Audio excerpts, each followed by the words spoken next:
Hoshea ಗ್ರಂಥದಿಂದ ಇಂದಿನ ವಾಚನ.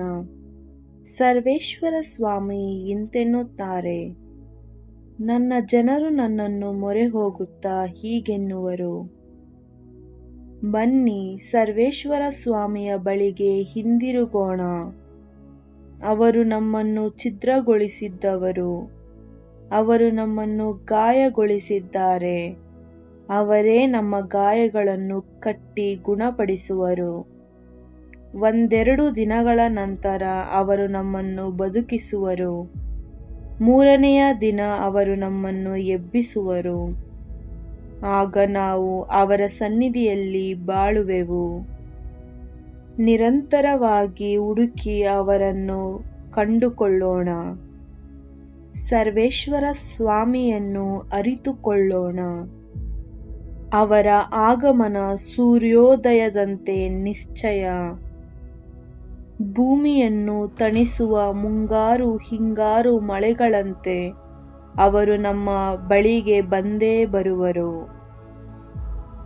ಆದರೆ ಸರ್ವೇಶ್ವರ ಹೇಳುವುದೇನೆಂದರೆ, ಎಫ್ರಾಯೀಮೇ, ನಾನು ನಿನ್ನನ್ನು ಹೇಗೆ ತಿದ್ದಲಿ? ಜುದೇಯವೇ, ನಿನ್ನನ್ನು ಹೇಗೆ ಸರಿಪಡಿಸಲಿ? ನಿಮ್ಮ ಭಕ್ತಿ ಪ್ರಾತಃ ಕಾಲದ ಮೋಡದಂತಿದೆ, ಬೇಗನೆ ಮಾಯವಾಗುವ ಇಬ್ಬನಿಯಂತಿದೆ. ಖಂಡ ತುಂಡವಾದ ತೀರ್ಪು ನೀಡುವ ಕತ್ತಿಯಂತೆ ಹರಿತವಾಗಿ ಮಾತನಾಡುವ ನನ್ನ ಪ್ರವಾದಿಗಳನ್ನು ನಿಮ್ಮ ಬಳಿಗೆ ಕಳುಹಿಸಿದ್ದೇನೆ. ನನ್ನ ನ್ಯಾಯದಂಡನೆ ಮಿಂಚಿನಂತೆ ಹೊರಡುವುದು. ನನಗೆ ಬೇಕಾದುದು ಕರುಣೆ, ಬಲಿಯರ್ಪಣೆಯಲ್ಲ. ನನಗೆ ಬೇಕಾದುದು ದೈವಜ್ಞಾನ, ದಹನ ಬಲಿದಾನವಲ್ಲ. ಪ್ರಭುವಿನ ವಾಕ್ಯ. ಲೂಕ ಗ್ರಂಥದಿಂದ ಇಂದಿನ ಶುಭ ಸಂದೇಶ. ಆ ಕಾಲದಲ್ಲಿ ಕೆಲವರು ತಾವೇ ಸತ್ಪುರುಷರು ಎಂದುಕೊಂಡು ಇತರರನ್ನು ತುಚ್ಛವಾಗಿ ಕಾಣುತ್ತಿದ್ದರು. ಅಂಥವರನ್ನು ಉದ್ದೇಶಿಸಿ ಯೇಸು ಈ ಸಾಮರ್ಥ್ಯವನ್ನು ಹೇಳಿದರು. ಒಮ್ಮೆ ಇಬ್ಬರು ಪ್ರಾರ್ಥನೆ ಮಾಡಲು ದೇವಾಲಯಕ್ಕೆ ಹೋದರು. ಇವರಲ್ಲಿ ಒಬ್ಬನು ಫರಿಸಾಯನು, ಇನ್ನೊಬ್ಬನು ಸುಂಕ ವಸೂಲಿಯವನು. ಫರಿಸಾಯನು ಮುಂದೆ ನಿಂತು ತನ್ನಷ್ಟಕ್ಕೆ ತಾನೇ ಪ್ರಾರ್ಥನೆ ಮಾಡಿದ.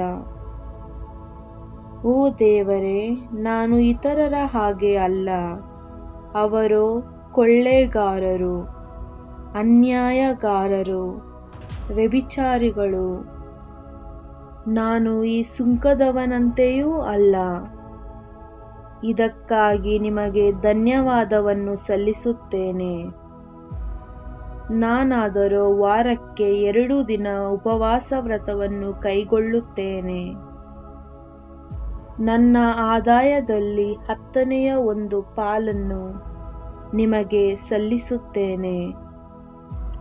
ಸುಂಕ ವಸೂಲಿಯವನಾದರೂ ದೂರದಲ್ಲೇ ನಿಂತು ತಲೆಯನ್ನು ಮೇಲಕ್ಕೆ ಎತ್ತದೆ, ಓ ದೇವರೇ, ನಾನು ಪಾಪಿ, ನನಗೆ ದಯೆ ತೋರಿ ಎನ್ನುತ್ತಾ ಎದೆ ಬಡಿದುಕೊಂಡನು.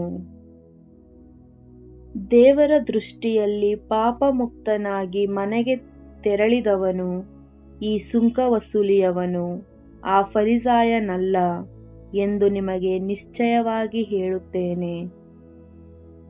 ಏಕೆಂದರೆ ತನ್ನನ್ನು ತಾನೇ ಮೇಲಕ್ಕೇರಿಸಿಕೊಳ್ಳುವವನನ್ನು ದೇವರು ಕೆಳಗಿಳಿಸುವರು, ತನ್ನನ್ನು ತಾನೇ ಕೆಳಗಿಳಿಸಿಕೊಳ್ಳುವವರನ್ನು ದೇವರು ಮೇಲಕ್ಕೇರಿಸುವರು ಎಂದರು ಯೇಸು. ಪ್ರಭುವಿನ ಶುಭ ಸಂದೇಶ.